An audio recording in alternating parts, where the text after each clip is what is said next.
Halo sob, kembali lagi di channel No Intro. Kali ini aku bakal nyeritain alur cerita film yang menceritakan tentang 49 orang yang kabur dari penjara terketat di Amerika Serikat. Oke, tanpa bisi basa langsung aja ke videonya.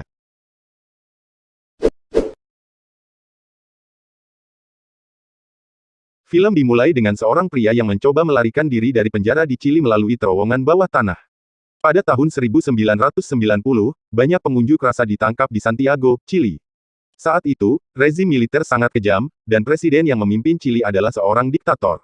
Para pengunjuk rasa dianggap teroris yang harus diawasi 24 jam sehari.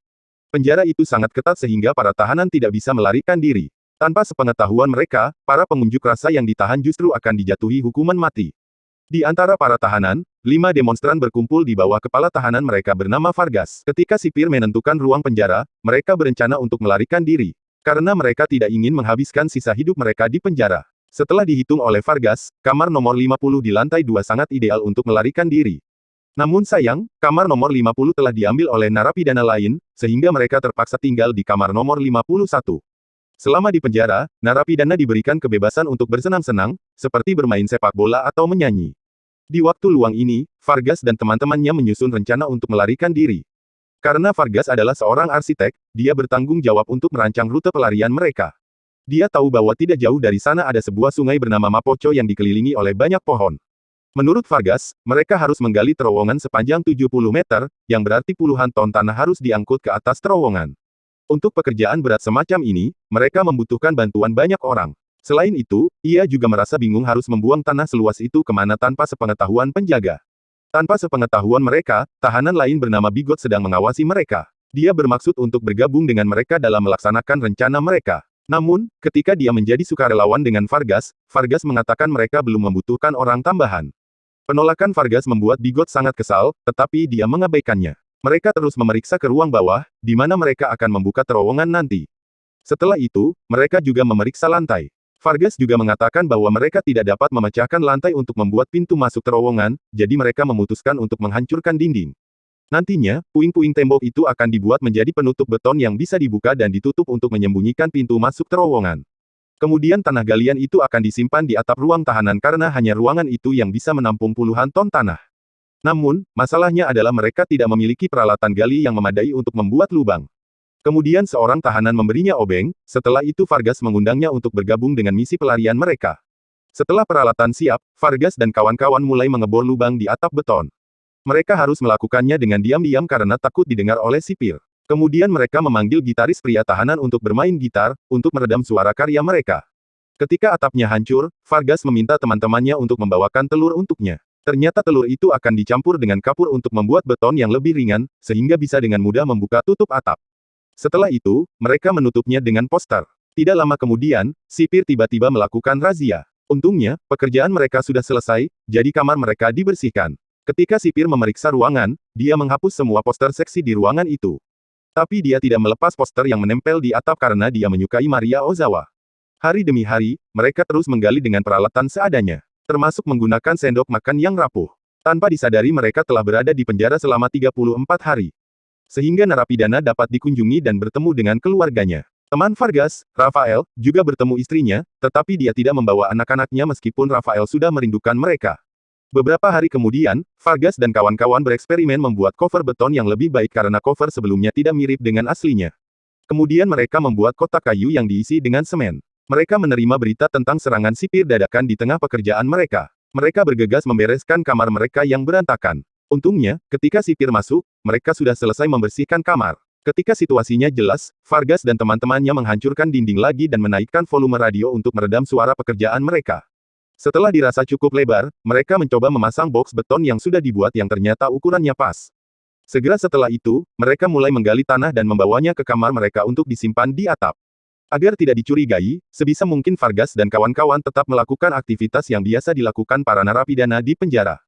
Sejauh ini, terowongan yang mereka gali masih pendek. Oleh karena itu, mereka membutuhkan tambahan orang untuk melarikan diri dari penjara lebih cepat. Jika mereka terus menggali terowongan dengan beberapa personel, mereka khawatir rencana mereka akan terungkap terlebih dahulu. Keesokan harinya, seorang anggota kelompok Vargas, Jerman, dicegat oleh sipir ketika hendak membuang tanah itu.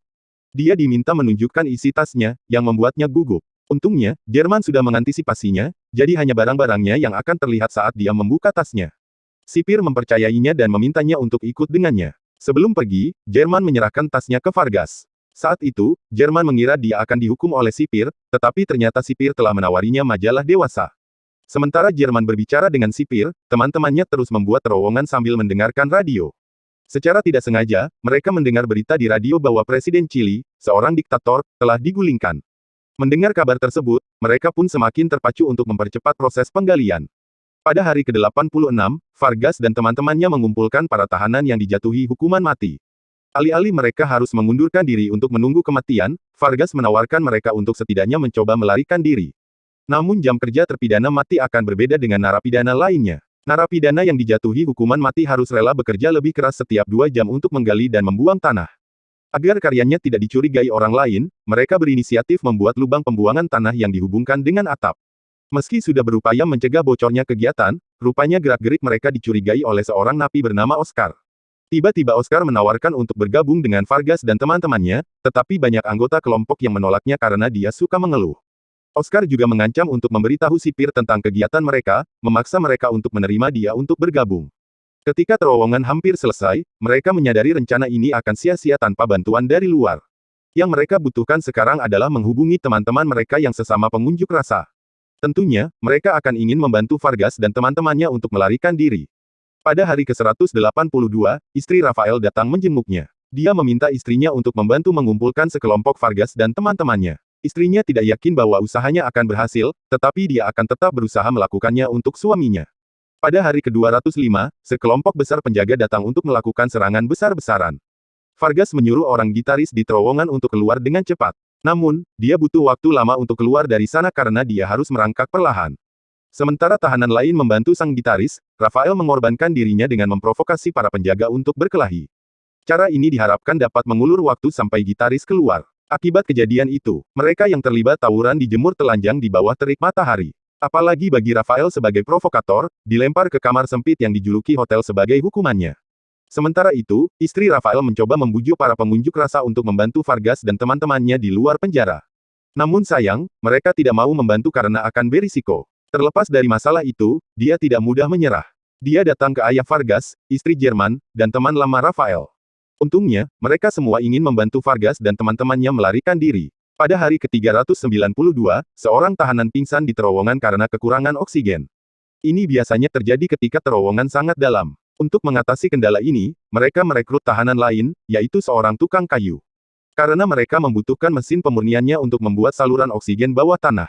Sementara Vargas dan teman-temannya akan menyelesaikan terowongan, Bigot memutuskan untuk menjadi mata-mata sipir. Bigot ditugaskan untuk memberikan informasi tentang situasi di penjara untuk sebungkus rokok. Tak lama kemudian, terowongan yang digali Vargas dan teman-temannya akhirnya melintasi perbatasan penjara. Rafael menyemprotkan cairan merah sebagai tanda untuk tim yang akan membantu mereka dari luar. Namun, ketika ayah Vargas melihat lokasi merah, dia pikir itu terlalu dekat dengan menara penjaga. Keesokan harinya ayah Vargas mengunjunginya di penjara untuk memberinya informasi. Berdasarkan informasi itu, mereka harus terus menggali lebih jauh agar tidak terkena cahaya menara penjaga. Pada hari ke-558, gempa bumi tiba-tiba membuat semua tahanan berhamburan. Ketika Vargas berlari bersama mereka, dia ingat bahwa kelompoknya masih tertinggal di sana.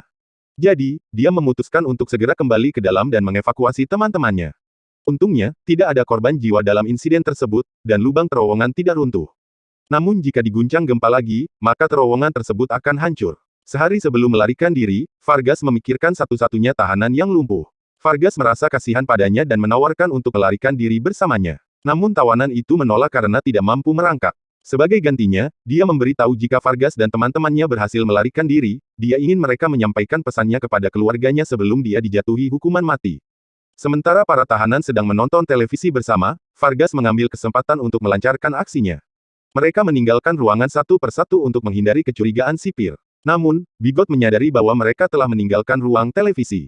Dengan otak liciknya, Bigot datang ke kamar Vargas untuk menangkap aksi mereka. Namun dalam perjalanan ke sana, dia dihadang oleh tahanan yang lumpuh. Kejadian ini semakin meyakinkannya bahwa mereka menjalankan rencana mereka untuk melarikan diri. Saat berada di kamar 51, Vargas langsung melayani semua tahanan yang datang. Ada sekitar 50 narapidana yang siap memasuki terowongan, sehingga dengan jumlah sebanyak itu, mereka harus memasuki terowongan satu persatu secara tertib. Oscar ditugaskan untuk menjaga pintu masuk terowongan. Ketika Bigot sampai di kamar, dia hanya melihat Oscar sendirian. Pada saat itu, dia melihat sebuah lubang besar di dinding. Ini membuatnya semakin yakin bahwa Vargas dan teman-temannya telah melarikan diri. Mengetahui informasi itu, Bigot bermaksud melaporkan masalah itu ke militer, tetapi Oscar mencegahnya. Oscar tidak akan membiarkan satu-satunya harapannya untuk melarikan diri dari penjara dihancurkan oleh Bigot. Dengan sekuat tenaga, Oscar memukulinya hingga pingsan. Meskipun Oscar telah mengalahkannya, dia terluka oleh serangan Bigot, sehingga membuat Oscar tidak bisa merangkak ke dalam terowongan. Di sisi lain, Vargas dan teman-temannya sudah berada di ujung terowongan, menunggu tim dari luar untuk membuka lorong terowongan dari luar. Tidak lama kemudian, pintu jalan terbuka, sehingga mereka segera turun dari sana. Istri Rafael sudah menyiapkan baju ganti untuk mereka semua. Setelah berganti pakaian, mereka bersembunyi di sekitar Sungai Mapocho sambil menunggu bus menjemput. Beberapa saat kemudian, bus datang. Mereka segera menaiki bus. Jerman merasakan kurangnya tahanan, dan ternyata itu adalah Oscar. Merasa khawatir, Jerman mengikutinya ke dalam terowongan, sehingga bus harus menunggunya. Sayangnya, dia tidak berhasil membawa Oscar bersamanya. Dengan waktu yang terbatas, mereka akhirnya memutuskan untuk pergi dari sana. Sementara di penjara, karena pelarian ini dilakukan secara massal, tak heran jika napi lain menyadari jumlahnya berkurang drastis. Para tahanan memasuki kamar Vargas, dan setelah melihat lubang, mereka juga ingin melarikan diri. Sayangnya, tidak lama kemudian, sipir datang ke sana. Akibatnya, para penjaga menangkap para tahanan yang tidak sempat melarikan diri, termasuk Oscar. Berita pelarian massal para tahanan itu langsung disampaikan kepada pejabat militer. Hal itu juga membuat petinggi militer marah karena posisinya pasti akan terancam. Di sisi lain, narapidana yang berhasil kabur diberikan sejumlah uang dan identitas palsu untuk bekalnya oleh istri Rafael. Kemudian para tahanan dibagi menjadi beberapa kelompok dan diturunkan di tempat yang berbeda. Setelah Vargas turun dari bus, dia mengucapkan selamat tinggal terakhirnya kepada Rafael. Setelah itu, para tahanan memilih jalan mereka sendiri. Pelarian 49 tahanan adalah upaya pelarian terbesar dalam sejarah Chili. Setelah kejadian itu, ada yang tinggal di luar negeri, dan ada yang dimaafkan oleh presiden. Film berakhir. Moral yang bisa dipetik adalah untuk mencapai kesuksesan butuh kejeniusan, dan gotong royong adalah kunci utamanya.